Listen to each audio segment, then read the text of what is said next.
Former President Donald Trump blasted current President Joe Biden on his stance on the United Autoworkers strike.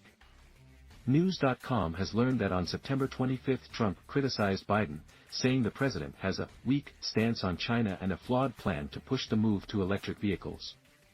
Trump also accused Biden of a copycat move to go to Michigan this week, noting that the White House announced his plans to visit after Trump had mentioned he was going to the state. Crooked Joe Biden, who is killing the United Autoworkers with his weak stance on China and his ridiculous insistence on all electric cars, every one of which will be made in China, saw that I was going to Michigan this week, Wednesday. So the fascists in the White House just announced he would go there tomorrow. That was the only way to get him out of the basement and off his lazy A. Trump wrote on Truth Social.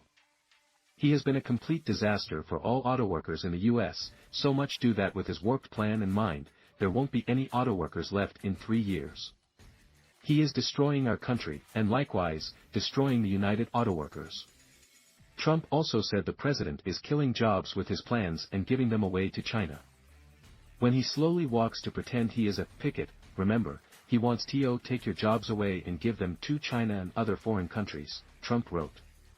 Turn your back on this corrupt and highly incompetent president, by far the worst in the history of the United States, and shout out to your union leadership to endorse Donald J. Trump.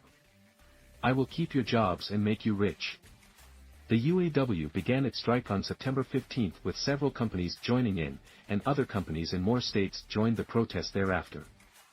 Trump's attack on Biden comes as he holds a strong lead over the president in a virtual head-to-head matchup, according to an ABC News poll. The data showed that Trump has 52% support of registered voters, compared to 42% for Biden.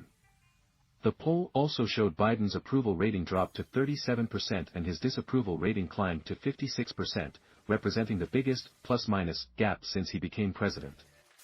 Meanwhile, voters' approval of Trump's time in office was at 48%, 10% higher than when he left office, according to the poll. Trump has maintained a strong lead among the Republican Party's long list of candidates, while Biden has faced little opposition despite the fact many Democrats, and voters overall, say they'd like to see him step aside and allow another candidate to seek election in 2024. With the big lead, Trump is once again skipping a GOP debate this week.